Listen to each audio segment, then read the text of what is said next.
Apple finally out of ideas? Or is this the most radical redesign in a decade?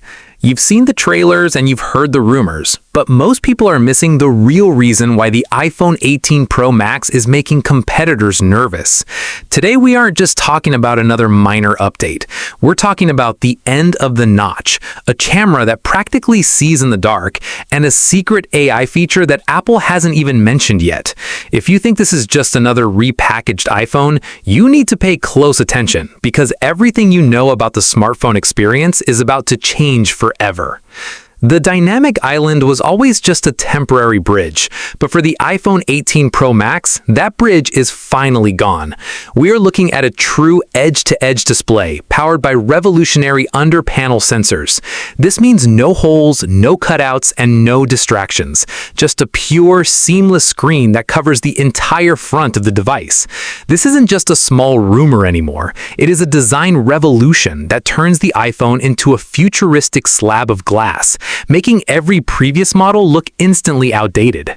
Now, I've seen the comments from people saying the camera layout looks exactly like the old Pro Max models, but looks can be incredibly deceiving. Behind that familiar sapphire glass sits a massive 200 megapixel sensor, the largest ever put into an iPhone. This isn't just about higher resolution, it's about how the new A20 Bionic chip uses that data. It doesn't just take a photo, it reconstructs reality using advanced computational photography to deliver professional-grade cinematography that can honestly replace a DSLR in your pocket. The real secret that Apple is keeping quiet is the new thermal management system paired with a massive leap in battery efficiency.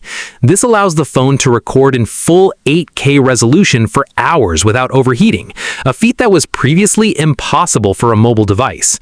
Whether you are a hardcore gamer or a professional creator, the sheer power under the hood of this device is designed to handle tasks that we used to think required a desktop computer. So, are you part of the group that sees this as real innovation, or do you still think it's just an incremental update? The shift to a true full-screen display and a 200 megapixel era is a massive gamble for Apple, and I want to know if you are ready to make the switch. Drop your thoughts in the comments because I read every single one of them, and make sure to subscribe to Z Tech so you never miss a deep dive into the tech that is shaping our future.